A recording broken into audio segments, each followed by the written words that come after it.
നമസ്കാരം. 1978 പബ്ലിഷ് ചെയ്ത millions of copies വിറ്റഴിഞ്ഞ ഒരു സെൽഫ് ഹെൽപ്പ് ബുക്കുണ്ട്, ദ റോഡ് ലെസ് ട്രാവൽഡ്. അത് എഴുതിയിരിക്കുന്നത് ഒരു സൈക്യാട്രിസ്റ്റാണ്. അദ്ദേഹത്തിൻ്റെ പേര് സ്കോട്ട് പെക്ക് എന്നാണ്.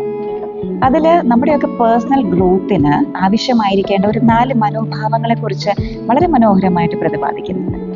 അതിൽ ഒന്നാമത്തേതാണ് ഡീലേയിങ് ഗ്രാറ്റിഫിക്കേഷൻ എന്ന് പറഞ്ഞാൽ ഒരു ലോങ് ടേം ബെനിഫിറ്റിന് വേണ്ടി താൽക്കാലികമായിട്ടുള്ള ഇമ്മീഡിയറ്റ് പ്ലഷേഴ്സിനെ വേണ്ടെന്ന് വെക്കുക. ഉദാഹരണത്തിന് പരീക്ഷയ്ക്ക് ഒരുങ്ങുന്നതിന് വേണ്ടിയിട്ട് ഒരു മൂവിയോ ഒരു ഡേ ഔട്ടോ വേണ്ടെന്ന് വെക്കുക. രണ്ടാമത്തെ പോയിന്റ് അദ്ദേഹം പറഞ്ഞത് ഇങ്ങനെയാണ്: അക്സെപ്റ്റൻസ് ഓഫ് റെസ്പോൺസിബിലിറ്റി. ഞാൻ ഇന്ന് എന്തായിരിക്കുന്നുവോ അതെൻ്റെ തന്നെ ആക്ഷൻസിൻ്റെയും ചോയ്സസ്, എൻ്റെ തീരുമാനങ്ങളുടെയും ഒരു റിസൾട്ടാണ് എന്ന് തിരിച്ചറിയും. മൂന്നാമത്തേത് ഡെഡിക്കേഷൻ ടു ട്രൂത്ത്. സത്യത്തോട് ഒരു ആഭിമുഖ്യം കാണിക്കുക.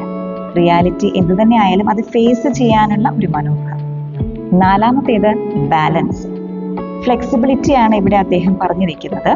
ജീവിതത്തിൽ ചില കാര്യങ്ങളെ ചേർത്ത് പിടിക്കേണ്ടതും ചില കാര്യങ്ങളെ വിട്ടുകളയേണ്ടതുമുണ്ട്. അത് ഏതാണ് എന്നുള്ള തിരിച്ചറിവ്.